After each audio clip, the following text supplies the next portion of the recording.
Well, hello, Cayman.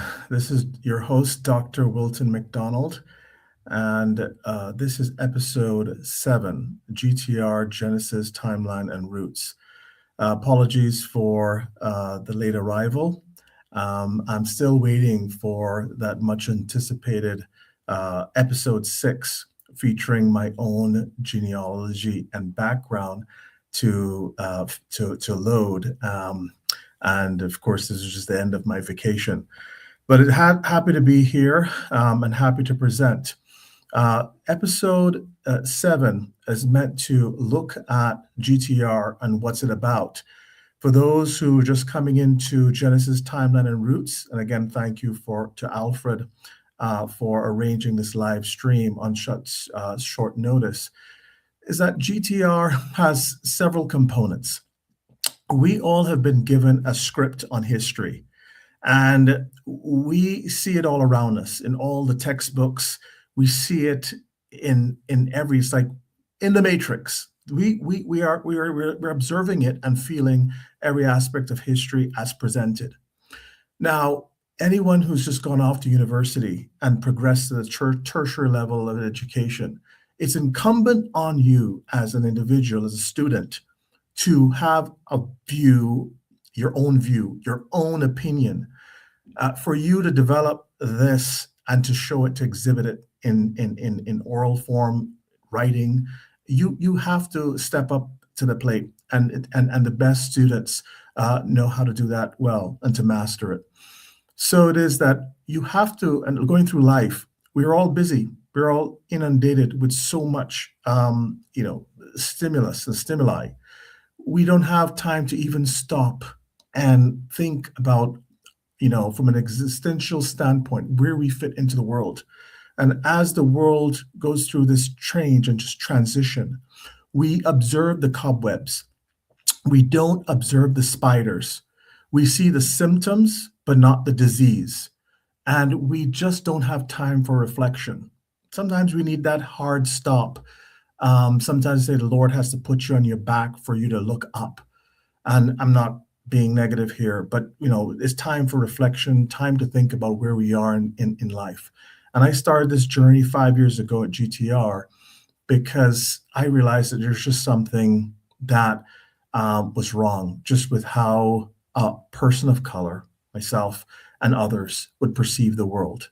And yes, this goes global to everyone, but people of color too. We have had almost the losing end of the stick. We have been fighting so much for the last 100 years, and we have been told, and our history is communicated to us, and we're said, well, this is who you are. This is what you are, and this is who you are. I'm sorry, but I cannot, live like that. I have to examine my primary sources. I have to challenge the mold, and it's just in me, ingrained in me from day one, as I was growing up in Cayman, as I was in the Bahamas, and throughout universities, 12 universities, studying, being a lifelong student, that I just realized that there's something wrong. And so we are presented with a view of the world where we have different timelines. So what GTR is about is Genesis, Timeline, and Roots, is to examine that timeline. If you're going to compose and write down a script, an essay, you need an outline. And for the human body, the skeleton holds up the human frame. You cannot have anything just without a proper outline and a framework. You need a framework. So GTR represents ultimately a framework, how we view the world, how we look at a history, and not just about melanated Black history, but global history on who we are as a people. And it matters because to have that introspective look and examination of oneself, this helps us to understand who we are, to become better citizens. And a better citizen would translate into a better father, a better son, a better family member, a better community person. And we spend so much time dealing with the negatives when we start with just self. And so this deep existential question and concern about who we are, what we are, and how it translates. We just finished this festive season celebrating, and I was just bombarded with images on Christ. And in Christendom, we worship God in spirit and truth. Well, the truth is, again, hitched and hinged on history. What is our history? And as a person of color, hate to harp on it, is our history something that keeps changing like a meandering stream? A waterfall is just falling on you. Don't know. There's no shape and to it. It's just whatever the mass will tell you, and you act accordingly. Well, this is it that GTR has that component, a framework, a proper framework. To it's pressing on the primary sources and forcing us to look at the world in a realistic view. This is something that is at the forefront of GTR. And the other aspect would be a genealogical search, which is linked naturally. You want to look at the world, you want to have a framework, you want to establish a historical timeline. Well, how about your own family tree? How about how you connect with that world? And people, they spend their lives tracing their roots. Some people, they do it because it's a job, others just a hobby for fun. For me, it was something that I always wanted to do. Being a McDonald, and that name is just kind of escape. You see it on every corner. Burger places, fast food chains. It's one of the biggest in the world. And so even when my children were in school, but kids, I mean, being kids, what are we having for lunch? Well, McDonald's. You cannot escape the name. And being told for all my life that I just simply got my name and acquired my name. And as I pressed and pressed on the primary sources, pressed on what I thought and those evidences that, well, it hit me in the face. Just literally 1 year ago, Clan McDonald's is for sale. Who would have thought? I mean, you're seeing all the burger places, and this is keeping it real. Let's kick it, keep it real. The burger places are everywhere. As a McDonald, I can't escape it.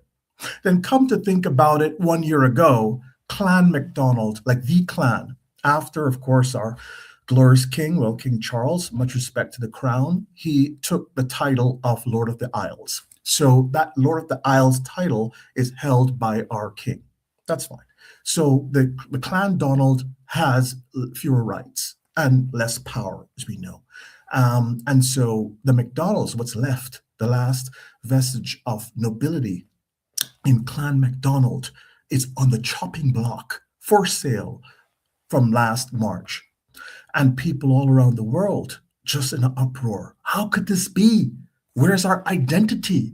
And people are painting themselves and with the tattoos and thinking themselves of being Vikings. Again, people are exploring their truths, and trying to figure out who they are, what they are, and how they figure out and place in the world. So GTR is meant to just test the models, be it at universities, all around the world, in textbooks, whatever how you experience the world, and how you experience what you experience, and to shape your understanding of the past. Because, like it said, in order to understand where you're going, one has to understand the past. So it is that we have GTR as a tool, as a guide, as a framework. And I would encourage everyone just to pause, take a few minutes out, and just think about your own family. That can even help you to connect with members, some estranged, some of them close, ought to be closer. But this is something that can be a tool for you to personalize, to take on board, and to accept and embrace. So people in understanding GTR and what it's about, I am trying to then provide these tools. And the past, reflecting on the past episodes, where I have a client that is coming out with an episode, Alpha and Omega. One where you're looking at the life of Christ in a melanated form. That to me resonated immediately. I said, Mr. Zindela, you're onto something. Not only that, using the apocryphal writings and other materials, they're trying to find out and tell the story of how Christ lived during the teenage years, which are challenging for everyone. And we usually see the story zero, then fast forward to age 30, and Christ is then starting his ministry and then dying at 33. And that is a groundbreaking story. That's something worth telling, the Alpha and Omega. And that was my first episode. Then going on to Anita Wills, a scholar and an educator, someone in the US who has experienced the world through melanated eyes as a local indigenous Indian woman. And speaking of Indian, my mother happens to be Indian, but this is a lady, Anita Wills, who's written and has primary sources of her life as a local American Indian, one of color and not really representing who we see today as the indigenous. I presented that as episode 2. And then we look at the case of the Gary, who in episode 3, Imperial Sultan Gary of the Maroons, and he shared with me some information on Tartaria. That's intriguing. There are many stories told about, well, the location of Tartaria, the ancient world. For me, I understand it to be a Wakandian style melanated society where they had advanced technology. And then that technology was then used as part of the 19th century industrial revolution, which we all know in all the textbooks. But the technology was there. Tesla was not just one man. Shakespeare was not just one man. And so we were told, and this information, this is great, I mean, because again, part of secret societies, information that's out there that's not in the textbooks. And I've done quite a bit of reading. There's always more to learn, folks. But for what I've gleaned, some of the materials that the secret societies have access to, and most will not talk about, that's the sort of esoteric, the very, intriguing aspects that we need to just embrace and saying, well, how does it factor in? When you're told stories that in these chapels of today with the large, gaudy, domes and that kind of, so why would you even create a church when you have starving people around you? But these buildings were places to charge airships. There were places where you had high frequencies running through to heal. It was tuned at 432 rather than 440 megahertz. That to me is fascinating things. Centers of healing. Did that exist then just 200, 300 years ago? Imagine a world that's lost. And I've been to the Bahamas, I was born there, but in the Atlantis, and they want to present this old world that is no more. And you see this concept of the hotel, and just to remind you of things that were lost, ancient knowledge, and you could just maybe use your imagination and think of how things were and what kind of lives these people lived. But that just is thrown out there. The Tartarian is not spoken. Did it exist in Mongolia? Did it exist in Europe? Was it exclusive to another part of the world? We know that there are many buildings that share common features, whether it be the temples or these large dome-shaped buildings, be it that they're government or used as churches today. And then, these antennas on the churches, which are long converted, even the organs that carried the frequency and produce those frequencies for healing, those have been they're totally discontinued and have been reconfigured. That's amazing stuff that you will not find in your average textbook. And not even one of those, books of entertainment we just read for leisure. It's very, very, very captivating. That episode 3 with Sultan Gary was indeed an eye opener and led me in the paths of, say, Guy Anderson, another, well, he's a Freemason, and I presented then in episode 4, which was talking about Black Britain and Europe. And that really got me when I saw the case of the Beachy Head woman. That threw me because we all know of the out of Africa theory. People have all sorts of theories, but some would argue that Europe was the center and cradle of civilization. Then they invent things, and I say, dear, invent things like places like Doggerland, the connecting land from UK, which is an island, UK and the mainland and continental Europe. Well, Doggerland existed, and it existed hundreds of thousands and millions of years ago, swampland that's now covered by sea, but it was part of a landmass connecting the UK to Europe. That sounds, and then it dismisses Africa and the out of Africa theory and story and reality that we came from Mother Africa. And again, we're lost. We're lost in the details. We're lost in these stories because there's no proper framework. We are given numbers. I've seen several timelines. The ones that we look at in Christendom would be the 6,000 year timeline from James Ussher and others who have looked at the Bible, even taken the Christian Bible today, the King James, and going through the Synoptic Gospels. One could deduce that you're looking at roughly 4,000 years going back to creation. And that's something that I do believe in. Some people dismiss it, say it's fairy tales and talking snakes, but I am not going to go there. I feel that that timeline, it ranges 5 to 6,000. I now accept that it would be 5,026 years. There have been calendar changes. We all know from the Jewish calendar, Julian calendar, Gregorian calendar.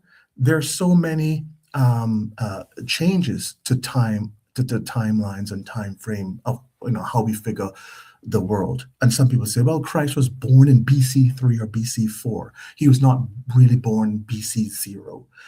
80 or BC and 80 will converge in that point he was born. So there are many plus and minus maybe a few years, but roughly we're at 5,000 years.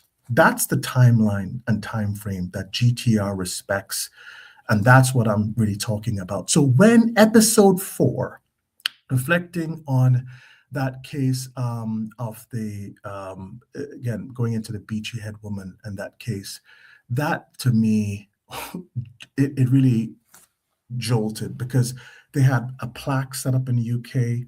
We had a whole confirmation that everything that we have seen of a Black Britain, Cheddar Man, and all those accounts and findings where they found and did their DNA testing, and they said, well, these fossils and it's sub-Saharan, and confirms the out of Africa, out of Africa, not story and fact, but fact. I mean, out of Africa position, which is cemented with so much evidence. But this one, the new evidences and new technology, they're saying, well, this is the case of a white-skinned, blue-eyed woman.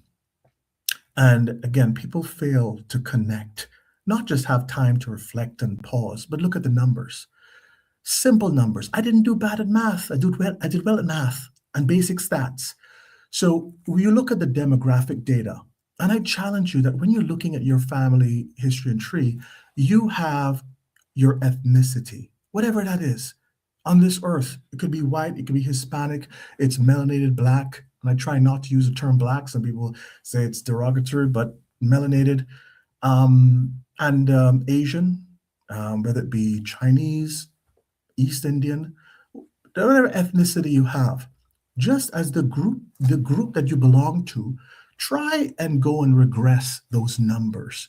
And that's the challenge. And I throw down the gauntlet and I said, go ahead, prove those numbers and what they've been doing. And I've seen the scientific data being manipulated in real time. So even going back to the time of Christ, the timeline, the number of persons on the planet was somewhere around 150 million. Then now I'm noticing it's 225 million. And that number keeps changing, but increasing. Now, the problem with that is that you're going to get into a serious bottleneck. You're going to get to the point where you have to account for, well, in the 1700s, you had about 600 to 700 million people. So people, these disasters, Black Plague, whatever you want to say, that would cull the population. What happened that would account for the adjustment in population? But look at the demographics. Look at the Asian, the Chinese population. We're arguing that China was a very old civilization. And it's argued that the Asians, being 60 million out of 220 million at the time of Christ, and melanated sub-Saharan people, only 8 million. And those are the numbers I'm seeing now. And I have to pause and say, when you look at the background, and this will forever be my background, I will, if I pass away, I want this on my tomb, on my this is I don't want to be negative, but this painting showing Black royal nobles in Europe, and this has been confirmed, and calling the museum and asking them, is it on public display, the Moorish quadrille? We have nations of Europe represented in the year 1706, which is really 706. Here it is, you have a display of Moors, which is again a misnomer because they were simply Black people. You don't go to Brazil and say, hey, I just ate some Brazilian nuts. No, you had nuts because you're in Brazil. So here it is that you had melanated people, Moors. But those are real figures. And if they argue, well, they had blackface on, hands and legs are exposed. So this painting was confirmed and held right now by the Dresden Museum of Ethnology. And I asked them and pressed them, this is the primary source. You say it's real. You have the original. I paid to get a copy, an authentic copy of it, and I have a license to use it. So tell me about these names recorded in the German language. I don't speak German, but you could use your camera and you could translate. So these are individuals, Polish, German, Polish king, and Swedish prince. And I visited the castle of the Polish prince, Jersey, Dominic. And I've been there, and I went there in person near the border with Ukraine.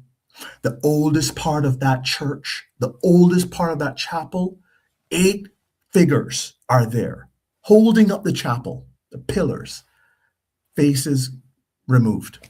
The rest of the pillars intact is fine. I mean, a few hundred years old, but faces are gone. When we realize that something is up with that, having been to 128 countries, having seen in North Africa, in Tunisia, in Algeria, in Morocco, in Ceuta, in Carthage, those ancient parts in Northern Africa, faces off. I counted over 1,000 and told, well, Dr. Mack, you remind me of our ancestor, Berber Blue Man. Well, it almost sounds like the Pictish people to me. The ones that they said were tattooed in Scotland, running around. They were white, but then they were tattooed, and so they're the blue people. So just 200 years ago, the people in North Africa overwhelmingly confirmed that they were melanated, brown-skinned people, not looking like those today, but they were just 200 years ago. And they even said further that they could not eat the wheat because they need the GMO crops and foods because they can't process the gluten. Well, one thing melanated people can do, we may not be able to process milk that well, lactose intolerant, but certainly bread. In the Caribbean and Jamaica, when you need some food and you're on the road, hunger stopper, eat some bread, I don't care what type and variety of bread. Bread doesn't bother melanated folk. Not the ones that I know, and we're talking hundreds. So confirm stories and then seeing the images with the faces ripped off and seeing some statues installed where those statues were modern or Caucasian looking people as figureheads as part of the exhibits. And when pressed how old these items were, they're just told, well, we just set it up 80 years ago, 50 years ago, no more 100 years ago. But the old weathered stone, you could tell aged stone, porous, the weathered look, mossy, discolored, and you can tell when something is old. And even a 5-year-old can tell if something is authentic, it's old. And those old images, the rest of the bodies intact, faces off. But there's one comforting thing going to Wales, going to Cardiff, Wales, seeing, and this is now taking me to episode 5, where I looked at the primary sources, being just confronted with the case of the Beachy Head woman, and that famous case was reversed from brown, and it was not even a black looking woman. The composite that was put together a few years now was of a brown, almost Meso-Indian looking person, not really that, black. It just more looked like an Aboriginal person. But now the person today, the composite, that bust and the head, it's clearly of a modern day white person. And so with that case, I wrote to the academics, and some of them are at UCL, University College London, a place that I should know because I graduated with honors from UCL. And I emailed and I said, how could you publish this stuff? What new scientific evidence was found and discovered, and techniques that you could say and switch from brown to white, and you're changing the course of history. It's just shocking that they could just make things up, because we have the case of the Bangle lady, we have Cheddar Man, which is celebrated, but the timeline is off at 10,000 years. We don't have a timeline of 10,000 years. We barely have 5,000 years. And so I pressed upon them. They have not replied. And many of the other sources where you say the museum in Dresden, where this piece, the Morse quadrille, is currently residing, but not on public display for reasons unknown. And when pressing them, they said, well, that part of the museum is under renovation. And I asked further, okay, really? How long? 25 years. All right. So that's the kind of things that we have to deal with. So this is real, legit, and locked away. I did manage to go to Wales. And on my first visit to Wales, been to the Royal Castle, went down the stairs, and it's not obvious. You go in and you see the palace. You have to kind of make a sharp right turn and visit the gift shop and somehow navigate your way through the t-shirts and the fake swords and make a beeline down to the basement. And no clear markers. I mean, no big marketing. But when you go down there, it's a treasure trove. You have a large, this is a few like meters and meters long, just this hallway. And it's showing deep carvings in the rock of Romans, what they looked like, chariots. It's a glorious sight. There are videos on it. And for those who can't make it to Wales, and you see the features: black, melanated, broad noses, thick lips, curly hair. And it's the sign, these are Romans. We're talking 1st century AD Romans, because we know that Romans went into Britain, and they were, you know, um, conquered and defeated along the walls. Hadrian's Wall was established to Scotland, all that. But these were not, people who were Caucasian. They were black people. They were called them blue people, almost like when I went to North Africa, Berber blue people. And the Romans themselves were melanated people. And today you get this thing, Sicilian versus non-Sicilian, Italian. I mean, they try, here you have Romans that were clearly melanated. And one academic I came across said, well, they went to North Africa and picked up some Africans and took them to Wales. That is just crazy, even to process and understand and try to take on board. So we are meant to challenge these things. The other place I called up was the Bayeux Museum in France. And they have a little town, they make a lot of money, and they have this tapestry that's literally a mile long. And I saw that in an article, say, here's the Norman conquest coming alive, the Bayeux Tapestry. And I rang them and I said, okay, can I speak to the, museum curator?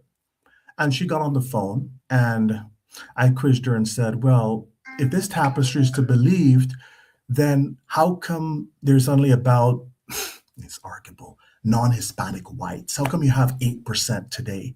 How come you have that small number? If the Bayeux to be believed, and all the images and frames of Normans and Britons together, because this whole tapestry is showing the battle between the Normans coming over to Britain, and everyone's fair-skinned white. Even they had one king looked like he was rolling up something illegal and smoking it. And that's the tapestry. It's very long.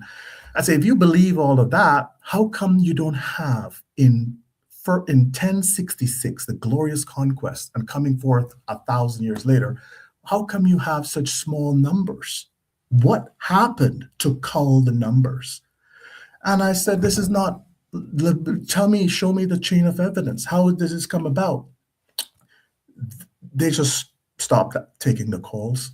And I didn't want to harass anyone. I'm a lawyer. So I just gave up. Didn't call the Bayeux anymore. But there's no chain of custody. Same like the Anglo-Saxon chronicles that they push in your face. I didn't have a chance to inspect the Magna Carta. I'm not trying to be a massive disruptor here, folk. But you have to look at the primary sources.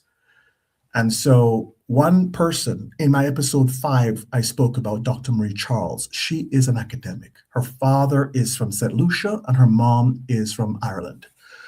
And she has written 22 and published 22 books on history, showing you that primary evidence and sources. She has she's lived in multiple countries, in Netherlands, in France, in Ireland, in the UK, in Belgium. She's been all over. Germany, especially Germany, which was a melanated black account. Well, the account in these pictures, German. And she has written extensively about it and showing the records of people leaving Europe to go to the Caribbean. And we speak a lot of European languages. How did that come about? Not one single country, city, village speaking an African language at all, even today, but we speak a lot of European languages. But she has the records of the manifests of them being described as black, as melanated, swarthy. She has documents and deeds. She has mountains of evidence to show that Europe was indeed melanated. Now, her timeline would gel about 400 years, 500 years ago. But I would put it still at about 200 to 250 years ago, roughly 200 years ago. And in that episode 5, I also spoke about the meadow or cabbage babies, and that some people take offense, and I'm not one to really be offensive, but it's a label. I'm sure melanated people have been given and called even on Facebook, even today, I probably got about 2 comments, and I just blocked the people that just can't be bothered to respond. But melanated people have been called every hateful thing that you could think about. So a meadow, let me use euphemism, meadow baby. And that is the term that's been used by the Masons. And now they have postcards, they have videos, they have comments. When I presented episode 5, I was showing the primary sources to rebuff and to counter the claims about the beachy head woman turning from brown to white. And there's so many sources I shared in episode 5. But the meadow baby story. It's real as far as people who are aware of it, who experienced it through their families, who can give accounts that their great grandfather and grandfathers and mothers didn't know where they came from, no history. Even my own, my dear wife, again, 20 years married to a Polish woman, Evelina, and again, looking at her history and family and not seeing that history beyond. And these were old Jewish, again, Jewish towns like Zhelehov and other places were old Jewish towns and they weren't bombed. They have no records. I have tried for 20 years to look back. So this is, again, some of the things I've presented in the prior episodes. And what I'm going to present in episode 6 is my own story. And I have been speaking to my dad. It's still somewhat sensitive because he doesn't, his dad was a strict disciplinarian, and he left home when he was a teenager, went to school. And that was it. And his dad didn't talk much about the history and his history. I had to get some stories from my dad's sisters, and they spoke about one of the grandfathers, looked like even John Macdonald, who was the first prime minister of Canada, who himself looked like a mixed race person. And that episode is coming, and it should have been presented in sync. This is episode 7. And episode 7 then was meant to be a recap. And I wanted to, and I will make another episode 8 about the detractors and the naysayers. and I mentioned a bit in episode 6 just to come that there are some persons who are the champions of Black history, and not including all names, but you have Paul Crooks, we have with Alex Haley, we have Dr. Henry Gates, we have Rick Kittles, we have so many, but the ones that really really affect me and impact me the most would be Dr. Leakey, Louis Leakey, and Charles Darwin. And those are the people whose lives, they have influence, especially Alex Haley, his story of the transatlantic slave trade and being in Calabar, Nigeria, and being there, you can see the streams as they flow. And how is it possible to move this much people out? And you have to be there, flying over Calabar, Nigeria. And I've visited more than once. You have to do that, folks. Just to say experience it all. And then you make that intelligent, informed decision if you really buy everything. And times are getting harder. People say, why you talk about it? Well, I say it and say it again. 57 million millionaires and 3,000 billionaires. We don't even have 1% that's Black, melanated. This is a problem. Prices are not going down.